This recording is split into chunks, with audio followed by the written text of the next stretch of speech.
Hello everyone. চোখের আপার আইলিডসে ঠিক এরকম জায়গাতে ঠিক মটর ডানার মতো কিছু কিছু অনেক সময় সিস্ট টাইপের বা টিউমার টাইপের আমরা দেখতে পাই, সেটাকে চ্যালাজিয়ান বা টার্সাল সিস্ট বলা হয়। ইদানিং প্রচুর পেশেন্ট আমাদের কাছে দেখাতে আসে এই সমস্যা নিয়ে। ট্রিটমেন্ট একটা নির্দিষ্ট টাইমিং অবধি যদি আমরা ঠিকঠাক ট্রিটমেন্ট করি তাহলে সম্পূর্ণভাবে সুস্থ হয়। তো আজকে আলোচনা করব চ্যালাজিয়ান বা টার্সাল সিস্ট কি এবং সেটা হয় কিসের জন্য। আমাদের কিছু বদঅভ্যাস বলতে পারেন এবং কিছু আরো কিছু ফ্যাক্টর আছে যে ফ্যাক্টরগুলোর জন্য এই টার্সাল সিস্ট বা চ্যালাজিয়ান সম্পূর্ণ দায়ী। তার জন্য প্রিভেনশন আমাদের কি আছে, ন্যাচারাল প্রসেসে প্রিভেনশন কি করলে আমাদের এই সমস্যাটা সম্পূর্ণভাবে কমে যাবে বা হবে না, এবং লাস্টলি অবশ্যই হোমিওপ্যাথিক ট্রিটমেন্ট এর জন্য আছে, যার জন্য স্পেসিফিক কিছু ওষুধ আছে যে ওষুধগুলো খেলে এই চ্যালাজিয়ান বা টার্সাল সিস্টটা সম্পূর্ণভাবে সুস্থ হবে। আপনাদের সবাইকে রিকোয়েস্ট করছি পুরো ভিডিওটা দেখার জন্য এবং অবশ্যই ভালো লাগলে শেয়ার করার জন্য। আমি doctor MD S Azam, consultant homeopathy physician, BHMS honours, medical officer, Kalichak 3 rural হাসপাতাল। টার্সাল সিস্ট বা চ্যালাজিয়ানটাই মোস্ট কমনলি একটা পেনলেস এবং একটা ফার্ম বাম টাইপের, জাস্ট মটর দানার মতো একটা, স্পেশালি আইলিডসে হয়। এটা কারণটা হয় কি ব্লকেজ এবং ইনফ্লামেশন অফ মেবোনিয়ান গ্ল্যান্ড বলে একটা গ্ল্যান্ড আছে, যেটা টার্সাল গ্ল্যান্ড বলা হয়। সেই গ্ল্যান্ডটা বন্ধ হয়ে যায় বা ইনফ্লামেশন হয়, তার জন্য এই সমস্যাটা হয়। বেসিক্যালি গ্ল্যান্ডটা কোথায় থাকে? টার্সাল প্লেট বলে একটা আইলিডসে একটা পার্টস আছে, সেই প্লেটসে থাকে। এবং এটা কাজটা কি? এটা কাজ হচ্ছে ওয়েল কম্পোনেন্ট তৈরি করা, যেটা টিয়ারের মধ্যে, যেটা আমাদের কান্নার মধ্যে যে জল বেরোয় তার মধ্যে যে ওয়েল কম্পোনেন্টটা আছে সেই কম্পোনেন্টটা তৈরি করে টার্সাল গ্ল্যান্ডটা। সাধারণত এটা নর্মালি একটা দেখা যায় সেকেন্ডারি কোন ইনফেকশনের পরে সাধারণত দেখতে পাওয়া যায়। কজেশনটা বেসিক্যালি কি কারণ আছে এর পেছনে, যে স্পেশাল যে কারণগুলো দায়ী আছে, সব থেকে মোস্ট ইম্পর্টেন্ট সেটা হচ্ছে ব্লক মেবোনিয়ান গ্ল্যান্ড বা টার্সাল গ্ল্যান্ড। যদি ওটা বন্ধ হয়ে যায় ওই গ্ল্যান্ডটা, টার্সাল গ্ল্যান্ড বা মেবোনিয়ান গ্ল্যান্ড, সেই তার জন্যই এই চ্যালাজিয়ান বা টার্সাল সিস্ট হতে পারে। মোস্ট ইম্পর্টেন্ট এবং মোস্ট কমন একটা কজেস। সাধারণত বিকাম ক্লোজ করে কিসের জন্য? এটা বন্ধ হয় পুর হাইজিন মেনটেন বা থিক বা অল্টার গ্ল্যান্ড সিক্রেশন। আমরা যদি ঠিকঠাক করে হাইজিন মেনটেন না করি এবং কিংবা অনেক সময় গ্ল্যান্ড থেকে কিছু সিক্রেশনটা কি হয়, মোটা সিক্রেশন, থিক সিক্রেশন হয়। যদি গ্ল্যান্ডে কোনো ইনফ্লামেশন বা ইনফেকশন হয় তার জন্য সিক্রেশনটা থিক হয় বা অল্টার্ড কিছু হয়ে যায়, তার জন্য অনেক সময় গ্ল্যান্ডটা বন্ধ হয় এবং বন্ধ হওয়ার জন্য এই ধরনের সিস্টে তৈরি হয়। দ্বিতীয় হচ্ছে ক্রনিক ব্লেফারাইটিস, একটা ভেরি ইম্পর্টেন্ট। এটা আইলিডস একটা ইনফ্লামেশনটাকে ব্লেফারাইটিস বলা হয়, যেটা ক্রনিক, যদি বহুদিন থেকে এই আইলিডস একটা ইনফ্লামেশন থাকে তার জন্য একটা হতে পারে। সাধারণত কি হয়, ইনফ্লামেশন হওয়ার পর ক্রাস্টিং হয়, মানে মামড়ির মতো পড়ে, রেডনেস হয়ে যায় এবং ওয়াইলে বিল্ড আপ করে। তার জন্যই এটা increase risk for blockage. Meibomian গ্ল্যান্ডকে ভেরি রিক্সি থাকে ব্লক করে দেওয়ার জন্য বা টার্সাল গ্ল্যান্ডকে ব্লক করার জন্য, তার জন্যই এই টার্সাল সিস্ট বা চ্যালাজিয়ান হতে পারে। রোজাসিয়া বা ওকিউলার রোজাসিয়া একটা স্কিন ডিজিজ বলতে পারে, স্কিন কন্ডিশন, যার এফেক্ট করে ফেস এবং আইলিডসে মোস্টলি এফেক্ট করে। তার জন্য অনেক সময় এটা এফেকশনের জন্য মেবোনিয়ান গ্ল্যান্ডটা বন্ধ হয়, গ্ল্যান্ড বন্ধ হওয়ার জন্য টার্সাল সিস্ট বা চ্যালাজিয়ান হতে পারে। 4 নম্বর হচ্ছে স্টাই। যদি কোনো রকম ভাবে অঞ্জনি হয়ে থাকে, সেটা যদি প্রপারলি না ঠিক হয়, প্রপারলি ড্রেন যদি না হয়ে থাকে, তার জন্য এটা লং টাইম থাকার জন্য চ্যালাজিয়ানে ফর্ম করতে পারে। স্টাইটা কি একটা acute inflammation of the gland. Meibomian গ্ল্যান্ডকে যদি অ্যাকিউট ইনফ্লামেশন হয় বা টার্সাল গ্ল্যান্ডে অ্যাকিউট ইনফ্লামেশন হয়, সেটার জন্য স্টাই ফর্ম করে এবং এটা যদি দীর্ঘদিন যাবত থেকে যায়, না রিজলভ ঠিকঠাক না হয়, তার জন্য এটা ক্রনিক চ্যালাজিয়ানে রূপান্তরিত হয়ে যায়। 5 নম্বর হচ্ছে টাচিং আইলিডস উইথ ডার্টি হ্যান্ড। আমরা সাধারণত বেশিরভাগ ক্ষেত্রে 99% লোকই কিন্তু আমরা চোখ চুলকায় বা চোখ হাত দিই সবসময় কিন্তু আনক্লিন হ্যান্ড বা আনহাইজেনিক হ্যান্ডে কিন্তু সবসময় আমরা হাত দিই। তার জন্য হাতে প্রচুর নোংরা বা ব্যাকটেরিয়া আমাদের থাকতে পারে। এবার থাকার জন্য ট্রান্সফার হয়, হাত থেকে আইলিডসে ট্রান্সফার হয়ে যায়। এতে কি হয়, মেবোনিয়ান গ্ল্যান্ডকে একটা ইনফ্লামেশন করে বা অনেক সময় ব্লক করে দেয়। তার জন্য চ্যালাজিয়ান বা টার্সাল সিস্ট হতে পারে। 6 নম্বর হচ্ছে ফিমেলদের ক্ষেত্রে সব থেকে বেশি হয় use of expire or contaminated eye makeup. অনেকজন হয়তো দেখা যায় যে মেকআপটা হয়তো আমি ইউজ করেছি, লং টাইম হয়তো ইউজ করে 2-3 মাস হয়তো এক্সপায়ার হয়ে গেছে, ঠিক আছে এবার হয়তো দিয়ে দিই এরপরে কিনবো, এভাবে লং টাইম ধরে হয়তো এক্সপায়ার মেকআপ ইউজ করছে বা কোনো কারণবশত মেকআপটা হয়তো নষ্ট হয়ে গেছে। তারপরে যদি অনেক সময় এই লং টাইম ধরে ইউজ করার জন্য মেবোনিয়ান গ্ল্যান্ডটা ব্লক হয়, তার জন্য চ্যালাজিয়ান হতে পারে। 7 নম্বর পয়েন্ট হচ্ছে যদি আইয়ে কোনো স্কিনের প্রবলেম আছে, skin eruption in the I, specially কি ধরনের সেবোরিক একটা ডার্মাটাইটিস হতে পারে বা অ্যাটোপিক ডার্মাটাইটিস বা স্কিনের কোনো রিংওয়ার্ম হতে পারে বা আর স্কেবিস কিছু হতে পারে, তার জন্য সেকেন্ডারি ফ্যাক্টর হিসেবে কিন্তু গ্ল্যান্ডটা বন্ধ হওয়ার জন্য চ্যালেজিয়ান বা টার্সাল সিস্ট হতে পারে। 8 নম্বর হরমোনাল একটা very very important factor, hormonal factor specially during puberty, যখনই একটা অ্যাডোলেসেন্স এজ থাকে এবং মেস্চুরেশন থাকে বা মেনোপজ থাকে, সেই সময়টা একটা হরমোনাল চেঞ্জ আসে এবং হরমোনাল চেঞ্জের জন্য এটা আমাদের গ্ল্যান্ডের কিছু ইনফ্লামেশন হতে পারে বা ব্লক হতে পারে, তার জন্য কিন্তু চ্যালেজিয়ান হতে পারে স্পেশালি। এটা কি করে, হরমোনালটা স্পেশালি এফেক্ট করে অয়েল প্রডিউসড গ্ল্যান্ড, যে গ্ল্যান্ডকে অয়েল প্রডিউস করে সেই গ্ল্যান্ডকে এফেক্ট করে এবং অয়েল যেহেতু প্রডিউস করতে পারে না তার জন্য ফুলে যায়, যেটা শক্ত মোটর দানার মধ্যে চ্যালেজিয়ান ফর্ম করে।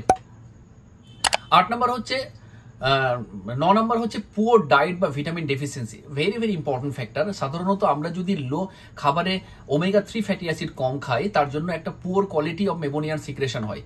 মেবোনিয়ান গ্ল্যান্ডটা very very important for omega 3 fatty অ্যাসিডের জন্য। যখন কমে যায় ওমেগা 3 ফ্যাটি অ্যাসিড সিক্রেশন খাওয়া আমাদের, তার জন্য মেবোনিয়ান যে গ্ল্যান্ডটার সিক্রেশনটা পুরোপুরি কমে যায়। যখন ড্রাই হয়ে যায় সিক্রেশন, এটা গ্ল্যান্ডটা বন্ধ হয়, এতে ইজিলি কিন্তু টার্সাল সিস্ট বা চ্যালেজিয়ান ফর্ম করে। কিছু কিছু ক্ষেত্রে ভিটামিন এ ডেফিসিয়েন্সি হয় এবং ভিটামিন এ ডেফিসিয়েন্সির জন্য কি হয়, একটা ইম্পেয়ার গ্ল্যান্ড ফাংশন, গ্ল্যান্ডে যে ফাংশনটা ইম্পেয়ার করে, তার জন্য অনেক সময় চ্যালেজিয়ান ফর্ম করতে পারে। তো যে 9টা ফ্যাক্টর নিয়ে আলোচনা করলাম, সাধারণত 99% ক্ষেত্রে এই ফ্যাক্টরগুলো এই চ্যালেজিয়ান বা টার্সাল সিস্টের জন্য সম্পূর্ণ দায়ী, বা আইলিডসে যে শক্ত টিউমারের মতো বা মটর দানার মতো দেখতে পাই তার জন্য সম্পূর্ণ রেসপন্সিবল এটা, এই 9খানা ফ্যাক্টর। এবার আমরা আলোচনা করবো হাউ টু প্রিভেন্ট ইট, আমরা কি করে এটাকে বাধা দেবো। ন্যাচারাল কিছু প্রসেস আছে, যে প্রসেসগুলো আমরা যদি মেনটেন করি তাহলে এই চ্যালেজিয়ান বা টার্সাল সিস্ট থেকে আমরা বাধা পাবো। যেমন প্রথম ইম্পর্টেন্স হচ্ছে মেনটেন্স গুড আইলিডস হাইজিন। আমাদের যে আইলিড আছে সে তার হাইজিনটা ঠিকঠাক করে মেনটেন করতে হবে। তাতে কি হবে, হাইজিন যদি ঠিকঠাক মেনটেন হয়, এতে মেবোনিয়ান গ্ল্যান্ডটা ব্লকেজ হবে না বা ইনফ্লামেশন হবে না, তার জন্য চ্যালেজিয়ান ফর্ম করবে না। তার জন্য কি হচ্ছে, ডেইলি একটা আইলিড ক্লিনিং করতে হবে, স্পেশালি গরম হালকা উষ্ণ গরম জলে যাদের ক্ষেত্রে তারা একটু হালকা ক্লিন করতে পারে, এবং অনেক সময় বেবি শ্যাম্পু দিয়ে আমরা ক্লিন করতে পারি। এতে কি হবে, এতে খুব তাড়াতাড়ি কিন্তু আমাদের গ্ল্যান্ডটা পরিষ্কার, গ্ল্যান্ডটা কিন্তু ব্লকেজ হওয়ার টেন্ডেন্সি কমে যাবে। দ্বিতীয়, একটা ওয়ার্ম কম্প্রেশন দিতে পারি, একটা রিপিটেড একটা warm compression very much helpful, keep to meibomian gland open. আমাদের মেবোনিয়ান গ্ল্যান্ডটা যে আছে সেই গ্ল্যান্ডটাকে ওপেন করতে হেল্প করে এই ওয়ার্ম কম্প্রেশনের জন্য। এবং তাতে কি হয়, তাতে এবং এবার দিনে হয়তো একবার বা ম্যাক্সিমাম কিছুবার টাইম যদি আমরা ডেলি অন্তত করতে চাই, এতে ইজিলি কিন্তু গ্ল্যান্ড যখন ওপেন হবে চ্যালেজিয়ান ফর্মটা কমপ্লিট বন্ধ হয়ে যাবে বা হবে না। 3 নম্বর হচ্ছে ম্যানেজ ডিপ্রেশন, ম্যানেজ স্ট্রেস, এবং তার সাথে সাথে অবশ্যই অ্যাংজাইটি ইজ ভেরি ইম্পর্টেন্ট। সাধারণত আমাদের ডিপ্রেশন, তার সাথে অ্যাংজাইটি, এগুলো factor very very important create করে। স্টেরয়েড আমাদের কর্টিজলকে সিক্রেশন বাড়িয়ে দেয়, হরমোনাল ডিসব্যালেন্স করে, এতে কিন্তু অবশ্যই চ্যালেজিয়ান ফর্ম করার টেন্ডেন্সিটা কিন্তু বেড়ে যায়। তার সাথে কি আছে, ম্যানেজ ব্লেফারাইটিস। আমরা যাদের ব্লেফারাইটিস হয়েছে বা আইলিডসে ইনফ্লামেশন হয়েছে, তার জন্য স্পেসিফিক অবশ্যই মেডিসিন আমাকে খেতে হবে। In case of modern medicine যা ওষুধ দেবে খাওয়া যেতে পারে, বা আয়ুর্বেদিক খেতে যেতে পারে, কিন্তু আমাদের হোমিওপ্যাথি ক্ষেত্রেও কিছু ওষুধ আমরা খেতে পারি এই ব্লেফারাইটিস কমানোর জন্য, এবং অবশ্যই অ্যাজ আর্লি অ্যাজ পসিবল এটা কমাতে হবে, না হলে কিন্তু চ্যালেজিয়ান ইজিলি ফর্ম করতে পারে। 4 নম্বর হচ্ছে অ্যাভয়েড আই ইরিটেশন। কনস্ট্যান্টলি একটা রাব আমরা অনেকজন করি, আইকে রাফ করে, এতে রাফ করার জন্য এই গ্ল্যান্ডটা অবশ্যই বন্ধ হয়।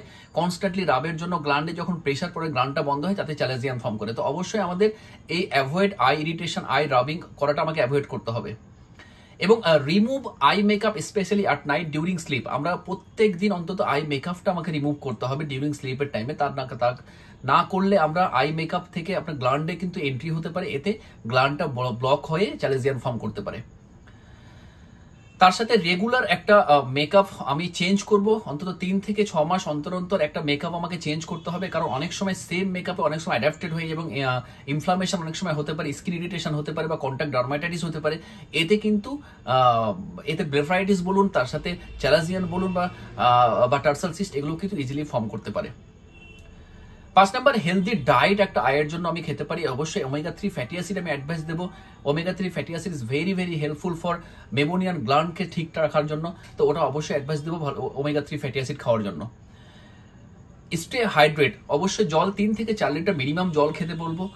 তার কারণ হাইড্রেট থাকলে ময়েস থাকবে, মেমোনিয়ান গ্ল্যান্ডের সিক্রেশন ভালো হবে, ব্লকে ওপেন থাকবে, এতে কিন্তু চ্যালাজিয়াম ফর্ম করবে না। এবং ভিটামিন এ রিচ ফুড আমরা খেতে বলবো, কারণ vitamin A rich food always মেমোনিয়ান সিক্রেশনটাকে বাড়ায়, তার জন্য প্রচুর পরিমাণে আমাদের হেল্প হয়। এবং অবশ্যই বললাম manage stress, very very important factor, stress manage করতে হবে। এবং যারা ওবিসিটি আছে তাদের কিন্তু ওবিসিটি কমাতে হবে, কারণ ওবিসিটি অলসো ইম্পর্টেন্ট ফ্যাক্টর এই প্রবলেমের জন্য, চ্যালাজিয়ান বা স্টার্সাল সিস্টেমের জন্য দায়ী। তো হাউ টু প্রিভেন্ট ইট এবং কজেশন ভেরি ভেরি ইম্পর্টেন্ট, এই ফ্যাক্টরগুলো আলোচনা করলাম। এটা ভেরি ইম্পর্টেন্ট টু চ্যালাজিয়ান প্রিভেনশনের জন্য। এটা যদি আমরা করি তাহলে অবশ্যই চ্যালাজিয়ান বা টার্সাসিসকে প্রিভেন্ট করতে পারবো আমরা। এবার আমরা আলোচনা করব হোমিওপ্যাথি কি ট্রিটমেন্ট দেবো। লাস্টলি হোমিওপ্যাথি কি ওষুধ আছে আমাদের ক্ষেত্রে এই প্রবলেমের জন্য। প্রচুর ভালো ভালো ওষুধ আমাদের ক্ষেত্রে আছে। সব থেকে ভালো মেডিসিন স্ট্রাফিসাগ্রিয়া, দারুণ রেসপন্স। স্ট্রাফিসাগ্রিয়া কোন শক্ত রিপিটেড স্ট্রাই হয়েছে, হয়তো বারে বারে স্ট্রাই হয়েছে, তারপরে শক্ত চ্যালাজিয়ান টাইপের ফর্ম করে গেছে, যাচ্ছে না, এরকম যখন রিপিটেড হিস্ট্রি হয়, একটা চোখ থেকে আরেকটা চোখে ডাইভার্ট হচ্ছে, ডান থেকে বাম, বাম থেকে যে, এইভাবে যদি কনস্ট্যান্টলি হতে থাকে, আমি স্ট্রাফিসাগ্রিয়া 30 পোটেন্সে দিনে 4 বার করে 7 দিন চালালে কিন্তু সম্পূর্ণ সমাধান হবে। টিউবারকুলিনাম দিতে পারি, স্পেশালি এই ধরনের কাদের ক্ষেত্রে যাদের টিউবারকুলার ডায়াথেসিস আছে, easily tendency to catch cold আছে, অল্পতে আই ইনফেকশন হওয়ার টেন্ডেন্সি আছে, চোখ অল্পতে রেডনেস হয়ে যায়, চোখ দিয়ে জল পড়ে এবং তার সাথে সাথে টার্সাল সিস্ট হয়ে যায়, ওয়েদার চেঞ্জ হলে প্রবলেম হয়, এরকম যদি একটা হিস্ট্রি আমাদের কাছে নিয়ে আসে, টিউবারকুলিনাম 200 পোটেন্সে দিনে 2 বার করে 3 দিনের বেশি আমি দেবো না।